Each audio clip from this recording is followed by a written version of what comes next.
મારા વાલા પ્રિયો, ઈશુના નામે હું તમને શુભેચ્છા પાઠવું છું. શું તમે આ જગ્યા જુઓ છો? સુંદર છે ને? તે બાજુ સમુદ્ર છે, આ બાજુ ઓવરહેડ બ્રિજ છે, બીજી બાજુ રેલવે બ્રિજ છે. આ ઐતિહાસિક મહત્વ ધરાવતું એક સ્થળ છે. તમિલનાડુમાં રામેશ્વરમ નામનો જે ટાપુ હોય છે ને, તેવો એક ટાપુ છે. આ ટાપુમાં પ્રવેશવા માટે એક વિશાળ પુલ બનાવવામાં આવ્યો છે.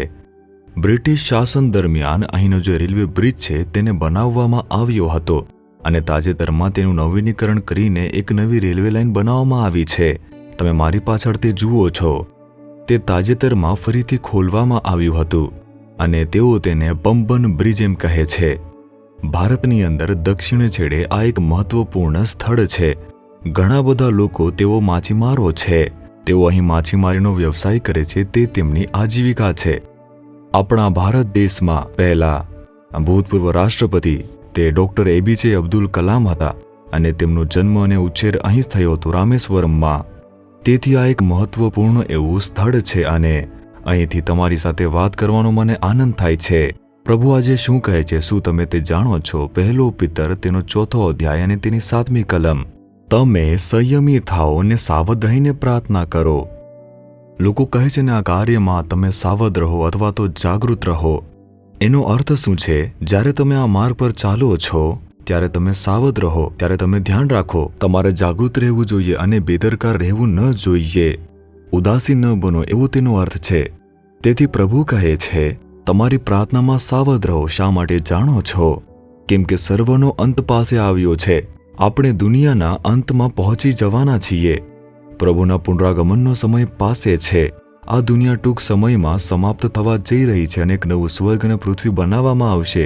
તેથી પ્રાર્થનામાં સાવધ રહો, એવી રીતે પરમેશ્વર કહે છે. પ્રાર્થનામાં સાવધ કેવી રીતે રહેવું જોઈએ? ઈસુએ કહ્યું, કોઈ પણ રીતે પ્રાર્થના કરો. પ્રાર્થનામાં હંમેશા તમે સાવધ રહો. જીવનની અંદર આપણે હંમેશા પ્રાર્થનાની ભાવના સાથે રહેવું જોઈએ.